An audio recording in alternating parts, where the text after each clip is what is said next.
Ya. Algunos cronistas del imperio, cuando hablaron de aquellos años, aludieron a la presencia de indígenas nicaragüenses en Ecuador, en Quito y en Cajamarca, en los años de la conquista. Evidentemente, el pueblo de Nicaragua es uno de los más antiguos pueblos de Centroamérica y tiene una muy rica historia. Para remitirnos solamente a los últimos periodos de la vida de Nicaragua, habría que aludir a aquellos años de mediados del siglo XIX, cuando los norteamericanos invadieron el istmo de Panamá y también Nicaragua, e instauraron en ese país a un pirata en el gobierno. Este pirata, el corsario Walker, decidió que el idioma oficial de Nicaragua fuera el inglés, pero fue echado a pedradas por los indígenas nicaragüenses que reivindicaron su soberanía y su independencia. Años más tarde surgió la epopeya de Sandino. Entre 1927 y 1933, Sandino luchó con las armas en la mano para derrocar, derribar, destruir la ofensiva norteamericana, los marines norteamericanos que atacaron Nicaragua. En aquellos años, Sandino hizo célebre una frase: la soberanía de los estados no se discute, se defiende con las armas en la mano. Y efectivamente esa fue la actitud de Sandino. Esa actitud fue considerada por Mariátegui como la más digna que podía asumir cualquier ciudadano latinoamericano, cualquier nicaragüense en esa coyuntura. Y efectivamente eso fue lo que hizo el general de hombres libres, como se llamara, a la cabeza del pequeño ejército loco. Lamentablemente, Sandino fue asesinado y a su muerte quienes lo mataron instauraron una dictadura brutal, la dictadura de los Somoza, la estirpe sangrienta.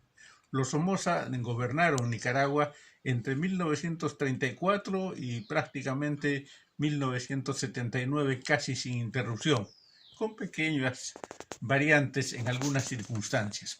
Pero fue una etapa siniestra y trágica de la historia de Nicaragua, quizás solo interrumpida por el gesto heroico de Rigoberto López Pérez, que en 1956 decidió tomar la justicia del pueblo en su mano y mató al viejo Anastasio Somoza en un atentado. Esto generó efervescencia popular y dio lugar al surgimiento de tendencias radicales en el seno del pueblo.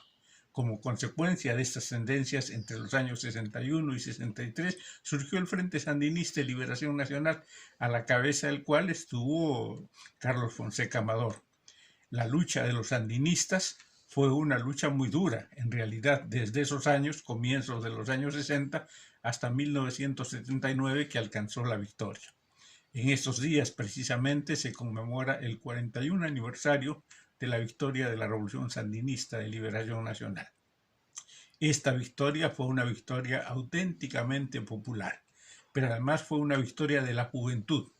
Si revisamos los videos de la época, los combatientes de ese entonces eran casi niños, 14, 15, 16, 17 años, hasta los 20 años, que con pequeñas armas en la mano tomaron el poder, asaltaron los bastiones de la dictadura y se convirtieron prácticamente en la fuerza dirigente del Estado y del país.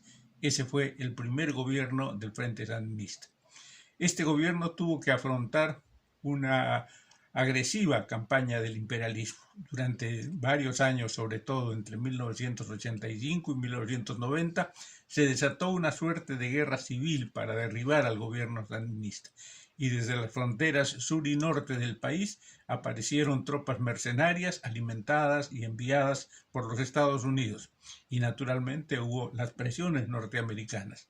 Finalmente el gobierno sandinista se vio forzado a convocar elecciones que perdió por el chantaje, por la prepotencia y por las amenazas norteamericanas.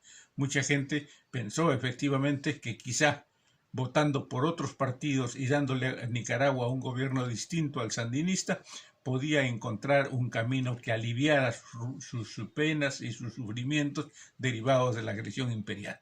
No fue así.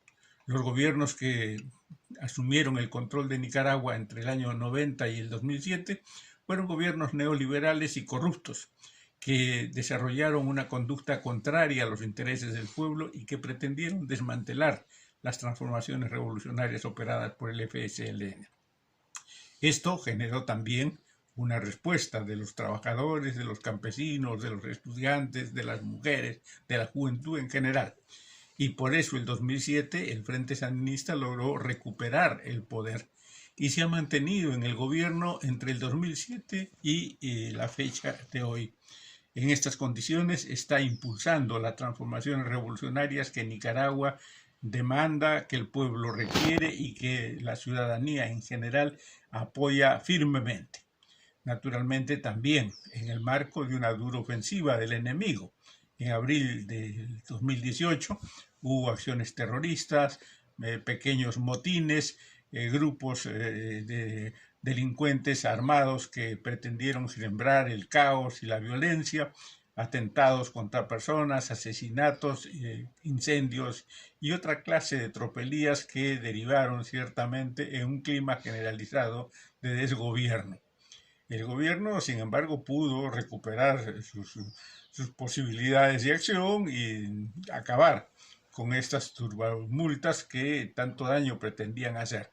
Ahora ya se ha estabilizado la situación y aunque los enemigos de la revolución pretenden una vez más levantar cabeza, esto ya no es posible. La revolución sandinista está sólida, está consolidada, está desarrollada en función de sus potencialidades y afrontando las dificultades derivadas de la cuarentena y de la crisis sanitaria que agobia a nuestros países, está saliendo adelante. Muchos éxitos para la Nicaragua sandinista, muchos éxitos para el pueblo de Nicaragua. Un saludo para el gobierno sandinista, para Daniel Ortega y para el grupo de dirigentes del Frente Sandinista que luchan por la liberación, el desarrollo y el progreso de su patria. Muchas gracias y muchos éxitos.